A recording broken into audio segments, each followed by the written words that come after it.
are Locked On Spurs, your daily San Antonio Spurs podcast.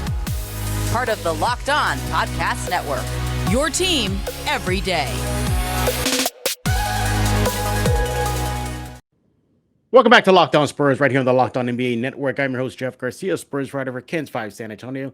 Glad to have you back. What are we talking about today? It is a fan episode. We got a fan coming in to talk about the fan base's reaction to the team likely making it to the NBA play-in, as well as, falling out of that top 10 pick in the upcoming NBA draft. Who is repping the fan base today? He is Danny Sanders, big-time Spurs fan, and frequent guest here on Locked On Spurs. Danny, welcome back to Locked On Spurs. By the way, I know people probably saw like a quick glimpse of it. I hope you're driving okay and you're being safe right now. Hey, Jeff. Greetings from Oklahoma, the back roads of Oklahoma. I'm currently in, I don't know. I don't know where Oklahoma I hope you know where you are. Well, I'm heading to Oklahoma City. Have an appointment over there, but yeah, I'm in enemy territory over here.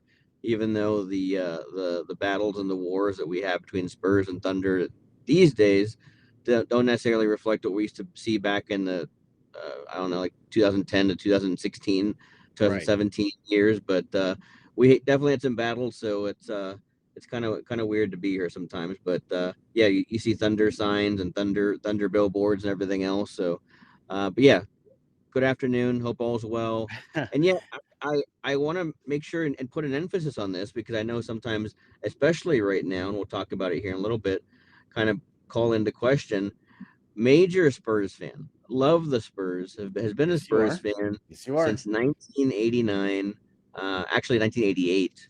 We're really wanting to get technical about it. So I've been through the wars. I've been through the down years, the cold years, whenever we didn't make the playoffs a couple of years there in those early days, but obviously made the playoffs 22 years in a row and then had a slew of first-round exits. So, yeah, definitely a major Spurs fan, even though but yeah, I mean, right now we're kind of in a weird little phase now. Yeah, it was Team Tank versus Team Play-In up until perhaps the game versus Houston, where the Spurs got the 123-120 win, with the Lakers spiraling, the Blazers in tank mode, the Spurs surging of late, winning 4 straight before tonight's game against the Grizzlies. All signs are pointing, Danny, to the fact that this team is going to be in the NBA play-in, barring some sort of, instant tank for the Spurs. But barring that, it looks like they're gunning for it. They're openly talking about it. They want it. So let's dive into this. We got the fan reaction and then the Danny Sanders reaction. Let's start off with the fan reaction. How was the fan reaction?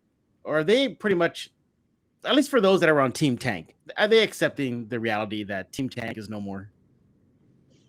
I don't know if there's an acceptance, right? I mean, there's always that the 3 or 4 phases, right, of that. I mean, and I definitely think that there's an acceptance that it's not looking good as far as Team Tank. I mean, there's definitely 2 factions out there. It's Team Tank and Team Play-In, and we see it play out every day. I know it gets kind of tiresome for some people, and we talked about it ad nauseum. But here's the thing, okay? And I kind of made the comment about this earlier.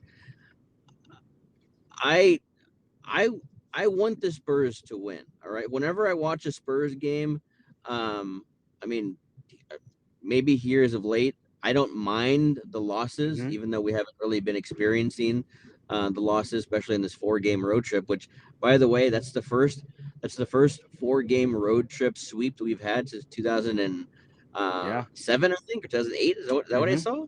Yeah, it's been a while. That's remarkable. That's incredible because I mean we've had some very talented teams there along the way, and that's just incredible that we hadn't had that in that long. But I mean, I don't ever want the Spurs to lose. All right, I'm not actively rooting for the Spurs to lose, but it's like I got in a conversation with somebody earlier on Twitter about this, and we're talking about, hey, I mean, at what point would you want the Spurs to not tank, or what point would you want Spurs to make the play-in. I said, you know what? Sure. The whole thing went south whenever the play-in started. To me, the play-in, it's bogus, it's fraudulent. It's one of those things where it's like it really is an NBA concocted thing to create more drama and obviously more money, Obviously, more yep. revenue, because Yep. it creates a lot more mystery and a lot more intrigue to these games at the end of the year, right? I mean, Mhm. I can vividly remember whenever the Spurs were the actual Spurs that we remember from the golden era, those last 10 to 12 games, Pop would sit the big three regularly. I remember one year we got blown. Our doors were blown off by the Seattle Supersonics by like 30 something because Tim, Tony, and Manu were sitting on the bench.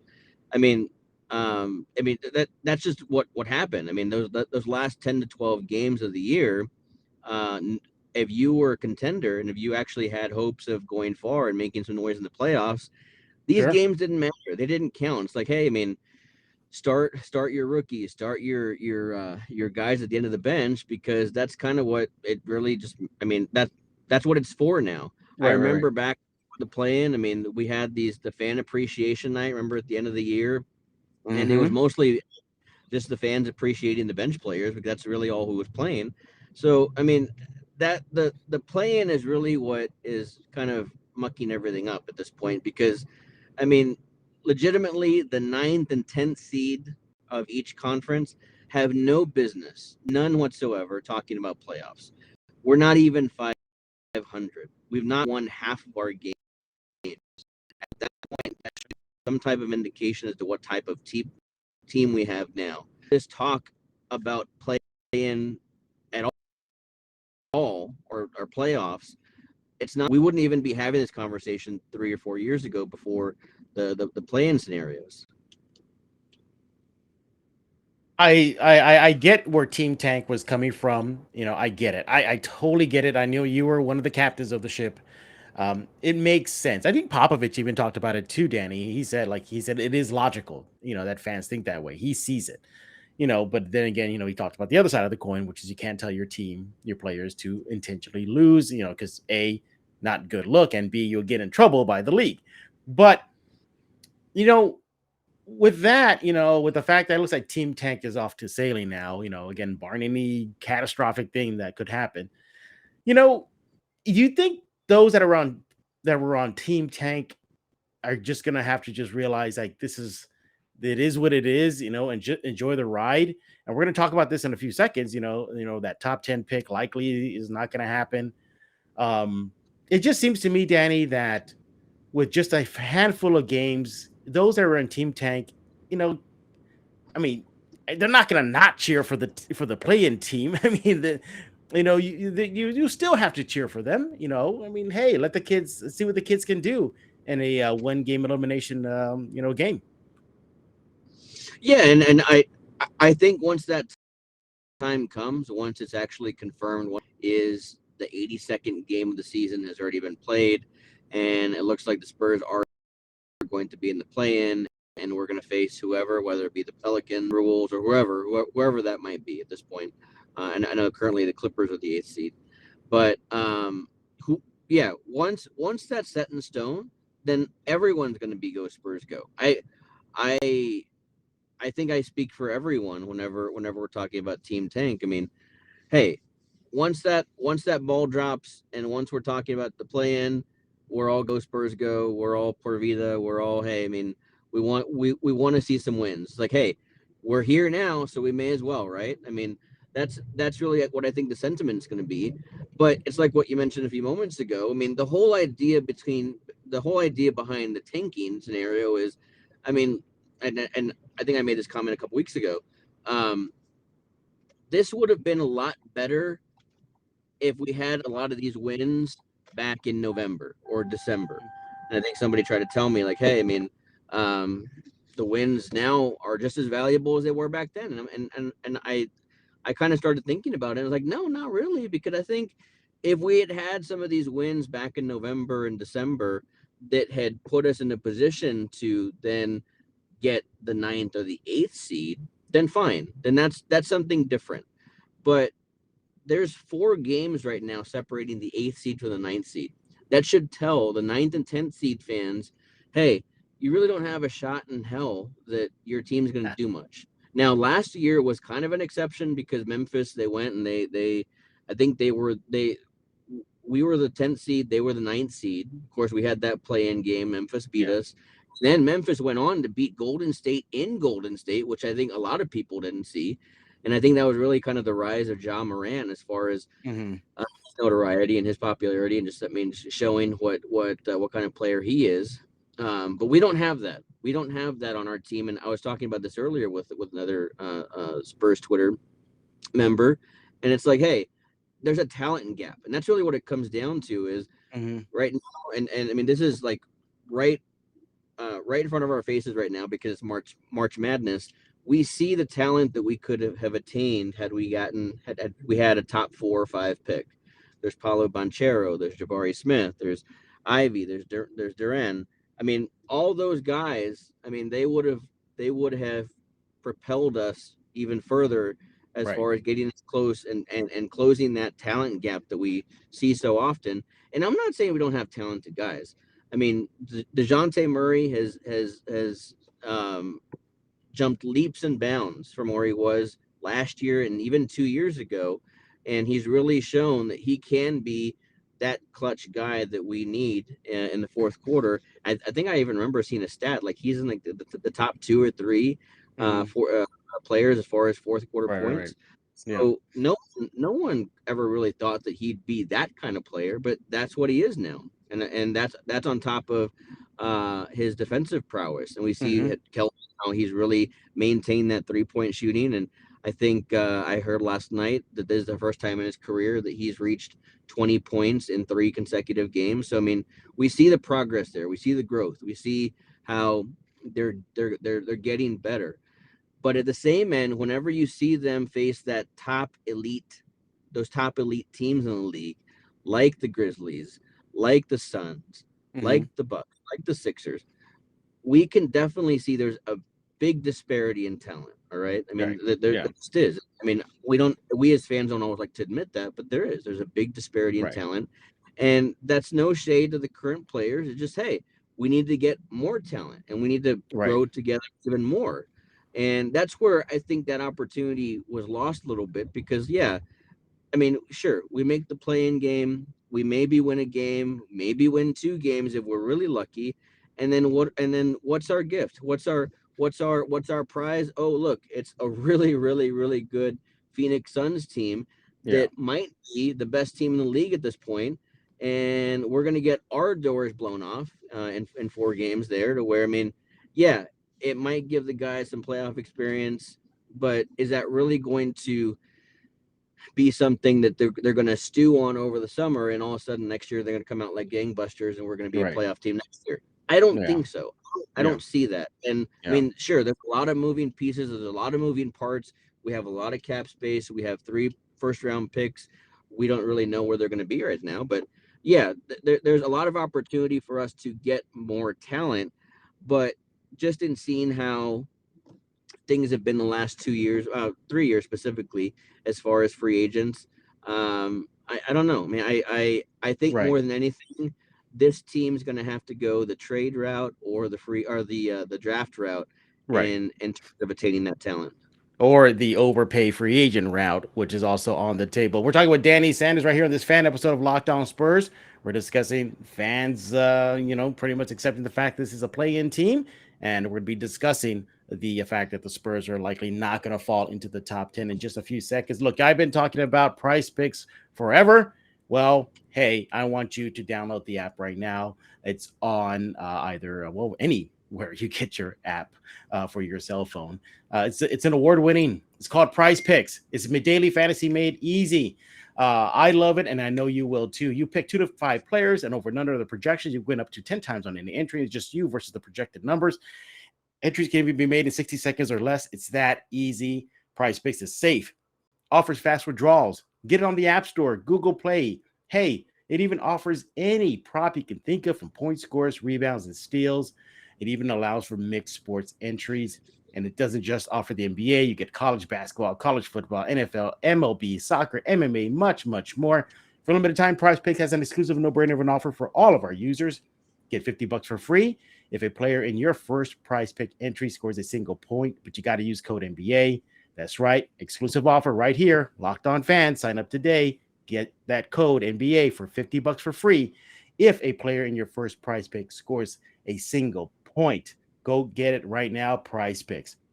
Danny, we got a few more minutes before we got to wrap it up. Unfortunately, it's going to be a quick show.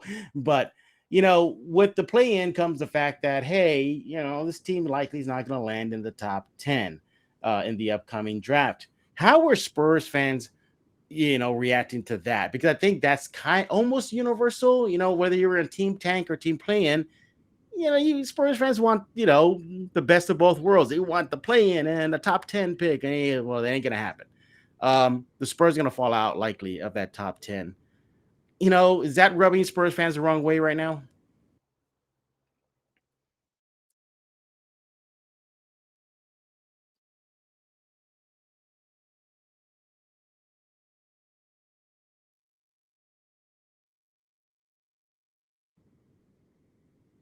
You there, Jeff?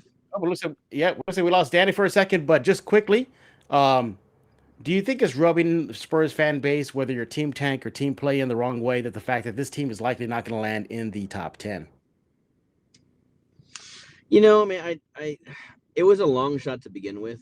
I think that even had we not made the plan, and again, I think we're talking already in terms of them making it, because it seems that that's a foregone conclusion at this point. But even had we not made it, right? I mean, we still would have had, I think, less than a 25 or 26% chance of getting a top 4 or 5 pick. So I mean, the certainty wasn't there to begin with. I mean, obviously, I think a lot of us kind of hope, because we look back to whenever we got Tim Duncan, we weren't necessarily favored to get Tim Duncan either, get that first pick. Yeah.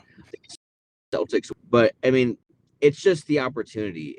It's the fact of getting as many ping pong balls in our favor, as many bites at the apple as possible that we could possibly get, to where, hey, I mean, that's really what we're hoping for. Because, I mean, let's face it. Let's say things stay the same. We'll add a couple of pieces here and there. If we don't do anything significant via free agency or via trade, I mean, can any Spurs fan honestly look in the mirror and actually say that next year is going to be any different than this year? Sure, DeJounte Murray might get a little better. Keldon will get a better. Devin will get better. I think I said a couple of pods ago, I think Primo is going to be a lot better next year. So there's going to be that internal growth that I think we've all kind of relied on and expected from the Spurs. But is it still enough to get us over the hump to where we can make the playoffs without even talking about a play-in? I mean, other teams are going to continue to get better. So I mean, that's really where I think the rub is, as far as it doesn't necessarily rub fans the wrong way, as far as, hey, we're not going to get this draft pick now. It's like, hey, we could have had something maybe a little bit more certain. We could have had something to where we could have gotten a top 9 or top 8 pick, or maybe even more than that. Yeah. But because we chose to go this other route, then, hey, here we go, and here we are. And I think I said it last week, then, hey, mediocrity. I said mediocrity wins out again. So, I mean, it's one of those things where I don't blame the players. I don't expect the players to hit the floor and see the ball go up, and then for them not to give their full effort. All right. Sure. These are athletes. They're competitors. They're competitive to where they're going to want to win the game, regardless of who's in front of them. I put this more upon Pop in the front office. It's like, hey, sit guys, sit them when you have the opportunity. I mean, I know, all right, if Lonnie Walker was on the Milwaukee Bucks, or if he was on the Suns, whatever this little back issue he has going on right now, it wouldn't be an issue, because they would already be well entrenched in the playoff race, and he'd be fine. I don't get why he's still sitting out. I mean, I really don't. I mean, if this is another team that was an actual competitive contender, I think he'd be playing. So I mean, it's almost like one of those soft tanks where they're saying, hey, I mean, we're going to hold back a couple of guys. I think they sat Devin like last week, right? Right. And then they've been sitting out Lonnie. They announced really early that they're going to sit out Doug. I think they announced that about a week and a half ago. Yeah. So his season was cut short. So you kind of see it in some areas, but then it's like, hey, I mean, we're still going to play DeJounte. We're still going to play Keldon. And really, there are two best players. Keldon and DeJounte are two best players, in addition to Jakob kind of rounding up third whenever he plays defense. So, I mean, it's one of those things where that's where the frustration lies, not with the players. The players are going to play. They're going to play to win the game. It's with the front office. It's like, hey, you're in control of who plays the game that night. Sit some guys out, and let's take the L in this one, and let's take the L now so we can get more W's sooner than later. Yeah, long-term winning in the sense of adding to a rebuild like a power player that you could find in the draft, landing in that top 10, bodes well for the Spurs' future. I get that point from those that were on Team Tank, and it was kind of a fine line. I get Team Tank's point, and I get Team Play-in's point. It's like win-win. But one thing that is a win-win when it comes to your health is getting yourself Built Bar. It's that time of the year where look, I've given up on my New Year's resolution. Yes, Danny, I kind of scaled back on the treadmill there, but luckily for me, Danny, I have Built Bars to help me try to at least eat right using a Built Bar that I could eat every day, and they taste just like a candy. They got a puff. It's like kind of a marshmallowy nougat. It tastes really good. It's protein infused marshmallow, actually. And again, covered in 100% real chocolate. You got coconut marshmallow, banana cream pie, even a Trudeau flavored puff you can get at Built Bar. Built Bars are covered in 100% chocolate. Yes, 100% real chocolate. Low calorie, high protein. Look, ditch the candy bars. Get yourself a box of Built Bars right now. They're better. A typical candy bar can be anywhere from 200 to 300 calories. You don't want that. Go to built.com right now. Scroll to the macros chart. You'll be blown away. High protein, low calorie, high fiber, low carbs. Most Built Bars contain 130 calories, just 4 grams of sugar, 4 net carbs, and about 17 grams of protein. Can't beat that. From mint brownie, coconut almond, they are plenty with flavors. You want to go to built.com right now. Look, I'm telling you right now, they taste great. Use promo code LOCK15, get 50% off your order. Use promo code LOCK15 for 15% off at built.com. We're talking with Danny Sanders on this fan episode of Locked On Spurs. And let's going to start wrapping things up there. Danny, I hate to cut this short with you, buddy, but, time is pressing and things are going to happen here right now. So let's going to start putting a bow on it. It seems that the Spurs, we lost Danny, but it seems like the Spurs are going to get to the play-in. Spurs fans, it is what it is now. Whether you're a Team Tank, likely that is over. The funeral is done. Well, at least the funeral is going on, and we got Danny back again. Danny, did you want to have any final words to say for Team Tank at this funeral, for Team Tank at this eulogy? Would you like to pay your respects to Team Tank? I've as morbid as this sounds, I've actually kind of started to write my own eulogy sometimes, or at least things that I would like people to say about me. So yeah, I mean, here's some final words for Team Tank. It was short lived. It was one of those parts of the year where I think some of us saw the vision early on, and we really kind of stayed fast to it, stayed true to it. But yeah, I mean, I think in the end, I mean, Spurs culture wins out. I was listening to a national pod this morning, and Kirk Goldsberry was on there, and I mean, he kind of stated the obvious, like the Spurs don't tank, the Spurs don't do that. And I think right away people might throw out the argument of, well, I mean, the Spurs tanked to get Tim Duncan. I don't really think that was a full tank. I mean, I really honestly, genuinely believe that David was legitimately injured, as well as Sean. So, yeah. I mean, I don't necessarily think that they intended to. That was the year that Pop took over.